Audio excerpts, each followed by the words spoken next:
Hey there, it's Chris Cashman. We are in Edmonds tonight for Oyster Fest. It's a big deal. That's why I brought my own utensils, which was a little weird because I came on the bus, but we'll tell you all about it tonight on Evening. The best tips for picking the right rug for your space.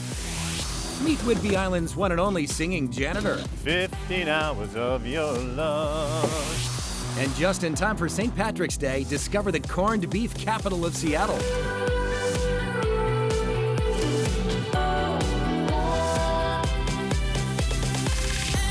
Hey everybody, welcome to the show. I'm Chris Cashman. We are in Edmonds. We've settled at Salt and Iron. I have come for oysters. You know, it's the on season, right? All of Edmonds can be your oyster for the next couple of weekends. Here's why. For 10 days, 5 local restaurants are celebrating the briny jewel of the Pacific Northwest. We started this in 2021, and it was something fun to do to get people out to dine, and now it's become just the regular thing people look forward to.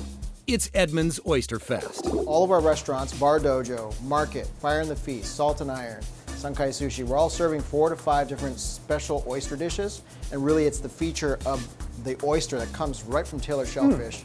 That's so good. Really local, close to us, and it's about how fresh we can get oysters this time of year. It's the best time to have it when the waters are cold. A lot of people think this is the off season. They think about summer for oysters. No, this is the on season. This is the best time to get it. Chefs are serving them up raw, roasted, fried, and in ways you've probably never tried. Sure, at Fire and the Feast, we have a wood-fired oven, and we're featuring a pesto Rockefeller oyster, done right in the wood-fired oven. Then at Salt and Iron, we have a fried oyster, fried jalapeno in a vinaigrette dip. Really super tasty comfort food. Then we have Sunkai Sushi. We have the marinated, slightly sauteed garlic oysters, and it's really about the freshness of the oyster. It's not served in the shell, it's served just beautifully on a little plate like you have sushi. We have the oyster po' boy at the Market Seafood Eatery. They're known for their lobster rolls, crab rolls, fish and chips, but oyster po' boy is just, it'll fill you up twice. And then we have Bar Dojo, oysters on the half shell in aguachile, and we add some salmon roe ikura on top. Thank you, Chef. Edmonds Oyster Fest runs through March 22nd. I hope to see you here, and I hope to see you slurping. Meanwhile, our interior decorating expert, Carrie Peterson, says she's never met a rug she didn't like. And she's an expert. She joins us tonight with some tips on how to pick the perfect floor covering for your pad.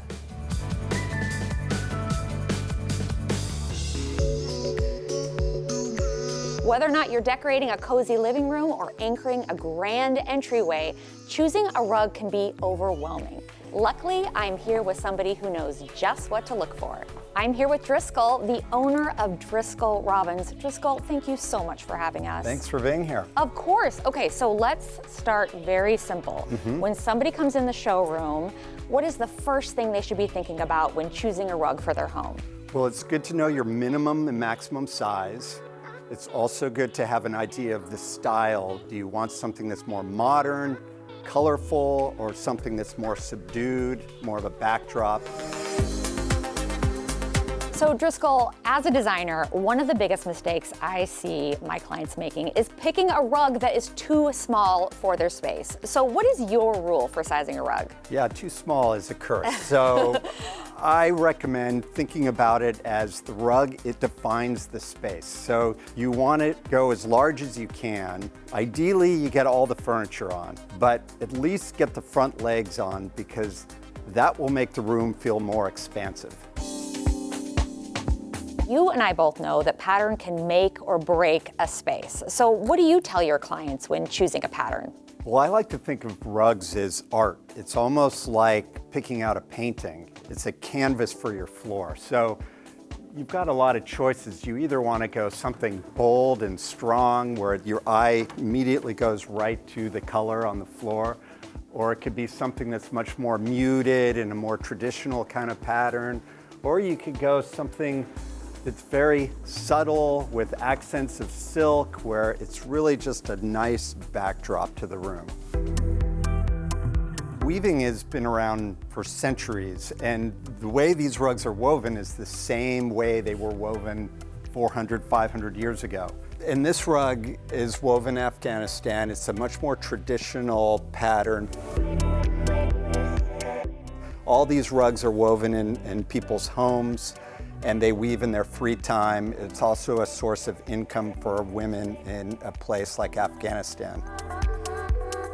Here's an example of a rug where the weavers designed the rug as they went along. It's woven in Afghanistan. It's a one-of-a-kind rug and designed by the weavers themselves.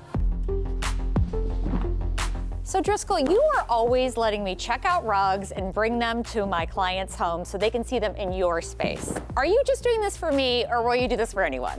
Well, we actually encourage people to take as many rugs home as they want to try, because that's really the only way you're ever going to get a sense of how the rug looks in your own space with your own light. And once you see the rug in the space, you will know whether or not it works or it doesn't. Thanks, Driscoll. You know I'll be back. Thanks, Carrie. Bye. You'll find Driscoll Robin's Fine Carpets in South Seattle. In fact, a bit further south, in fact, southwest, there's a special festival getting underway called South by Southwest. You've heard about it. Music, movies, tech. We sent our advanced team evening scouts for a preview. Producer John Marr here on South Congress Avenue in Austin. This is the capital city of Texas, and it has been taken over by Southwest. You can look forward to seeing everything from Hollywood celebrities to hearing rising musicians and experiencing the newest tech innovations.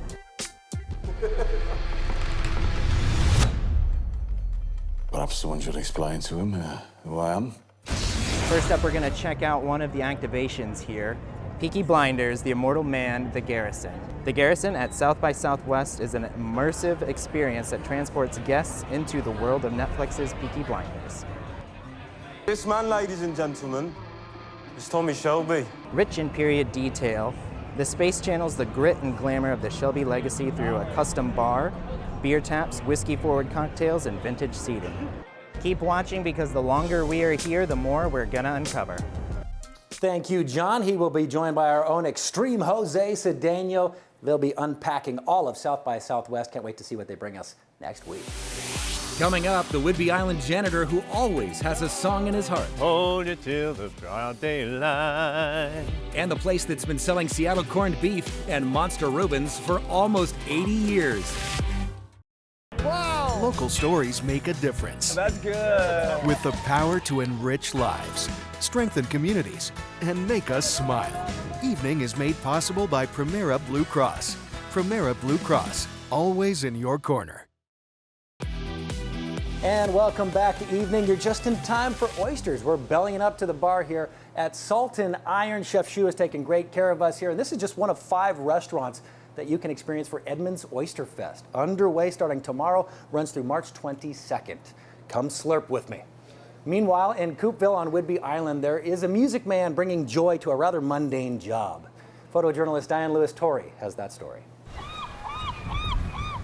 Don't know when, but it soon catch the moon, one-handed catch. This kind of beauty, getting to be out here and be a part of it every day is just wonderful. Good girls and boys. My name's Lachlan Waterbury, and I am the singing janitor of Coupeville. Who don't wanna pass that way again? I come out and clean up the waterfront and maintain the bathrooms every day. 15 hours of your love. Blue moon, you knew just what I was there for. I'm a computer programmer who picked up this little side job to get some fresh air and get out in nature a little bit away from the computer. I have no problem being a janitor. I've raised kids, I've cleaned up lots of things. The path of the righteous. Cleaning up the toilets, I mean, it might sound strange to say I enjoy them, but I actually do. It's about having some pride in the town and helping to keep things nice for people and being part of the community. Safe behind bars. And I can hold that in my head while I'm scrubbing nasties, you know. People are people and messes are messes, and you just deal with it. My dad was a professional classical musician, singer, bass baritone. The family split up when I was very young, and I stayed with the non-performing arts side. And honestly, it felt like it would be a little bit of a betrayal to go singing and acting like Dad did after the split up. So I just didn't really do much of that. and darling. And then when we moved up here, and I was looking for things to do, looking for a hobby, and looking for a way to meet people, there was a local theater, Whidbey Playhouse in Oak Harbor, Washington. I got a few little roles. And then I started singing on stage. I also needed to rehearse. Hold ya, I wanna thrill you, baby, till I live is shining bright. So I started singing here on the job just as a way of rehearsing. Hold you till the broad daylight. I've just discovered tremendous joy from singing. Oh, yeah. So now I sing religiously on the job every day. And win-win, it turns out people like it. Came along and everything's. How's his voice? Gotta love it. And if they fall, We love him. Not every town has a singing garbage collection guy. getting me down. You know, he has so much spirit. Too much. It only gets better with time. He's like a fine cheese. I get to build my skills out here every day To make it so. and hopefully make people smile a little bit. Just give me 5, 10, 15 hours of your love. I have a lot of fun with it. And all my cares just drift right into space. Boo-doo. We love Lachlan. You can find him working in Coupeville every day, but better yet, you can see him on stage this summer. He will be in a production of Little Shop of Horrors at the Whidbey Playhouse in June. Before you know it, St. Paddy's Day will be here. Of course, one of the most popular things to prepare, corned beef. And before you run out to your local grocer, you know there's a legendary spot in Seattle that's been making it for almost 8 decades. It's been the corned beef capital of Seattle since the Truman administration. This place was started in 1948 by the actresses. They were just selling barrels of meat out in here. People would come in, get their meat out of the barrel, cut it, put it on the scale, and then just come up and pay for it. Nearly 8 decades and 5 owners later, Market House Meats is still using the same recipe that started it all. Keeping the recipe alive, keeping the same flavor, keeping the food, that was the main goal every time they turn it over to somebody else. It's just to keep the same flavor and not to change anything with it.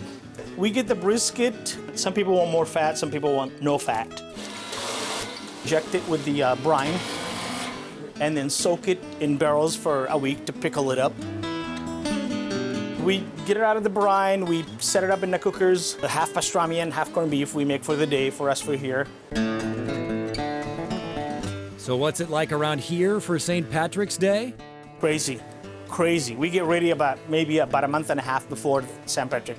We start preparing and brining and getting all the meat ready to go and ordering the meat and make sure it's all here on time.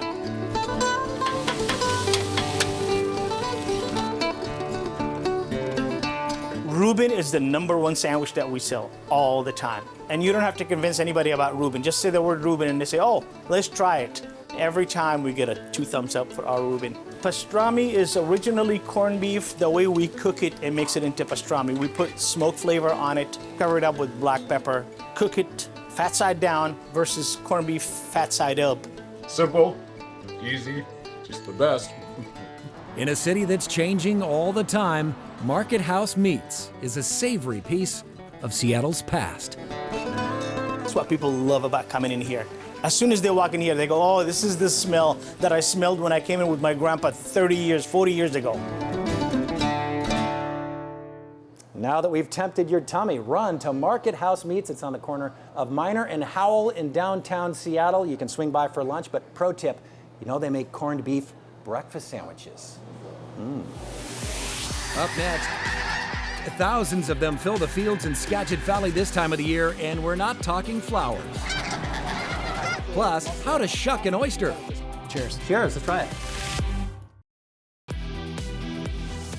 And welcome back to evening. We are in Edmonds today at Salt and Iron with Chef Shu. Oyster Fest is underway. I'm a do-it-yourselfer, but this is sharp. So how do we shuck oysters the right way, Chef? There's no right or wrong way, as long as you can get it open. Okay. It's really important, right? Okay. So we're gonna take the oyster, and we're gonna put the hinge side towards us. The hinge. And you can either hold it or put it on the table. Okay. And then you're gonna go into the hinge. Get this down in the hinge. And just jam it in there until you feel some pressure and wiggle your knife. There's an adductor muscle on top that you want to just cut sideways So that you can across the top. Yep. You're going to release the shell. And then there we have a beautiful oyster. We're going to cut the muscle underneath as well. This is what happens if you don't get the abductor off. You got it open. Okay. This is like your second time ever opening an oyster. And then we're going to release that muscle. And these are Kumamotos. They were saved from extinction in the 80s by Taylor Shellfish. That's and they're incredible. the only ones with the pure Kumamoto. Cheers. Cheers, let's try it.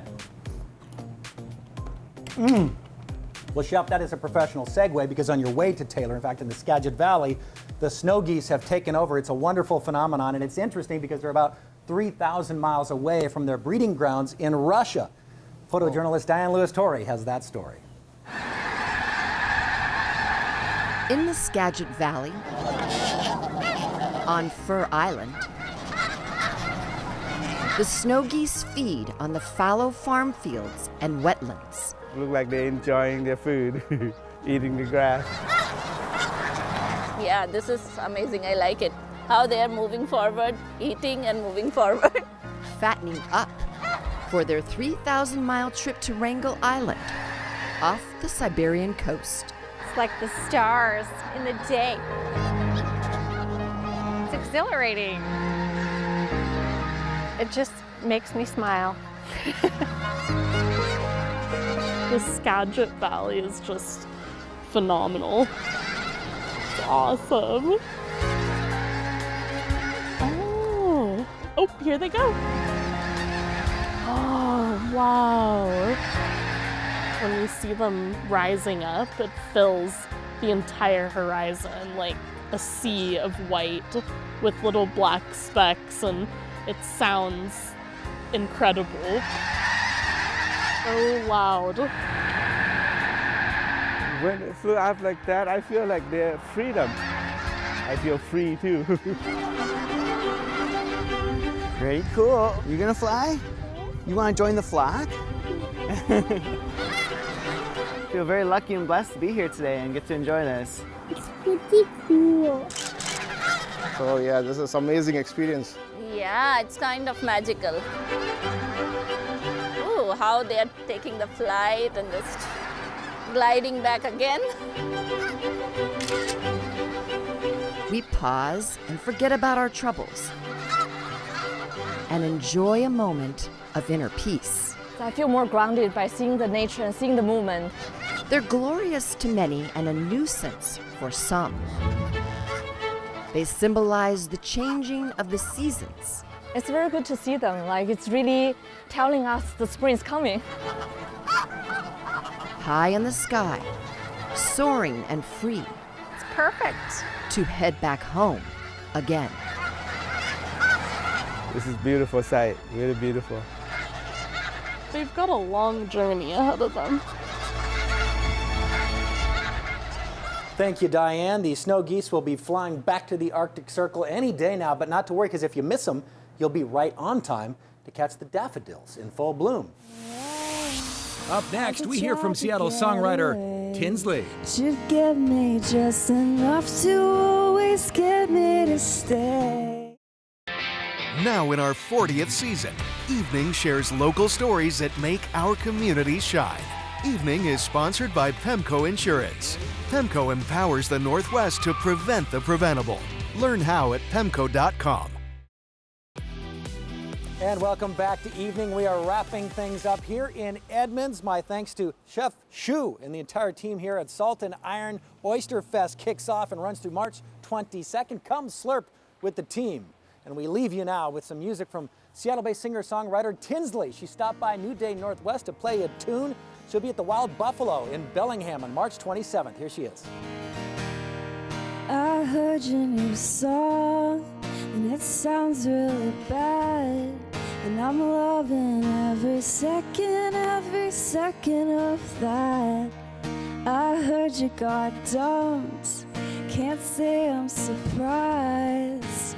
Who wants to be with a man-child? Ba ba ba ba ba ba ba ba ba ba ba ba ba bad enough.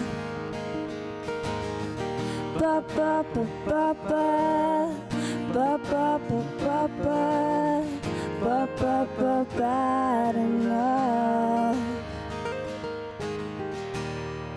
You'd string me along as I tried to get away, but you'd give me just enough to always get me to stay.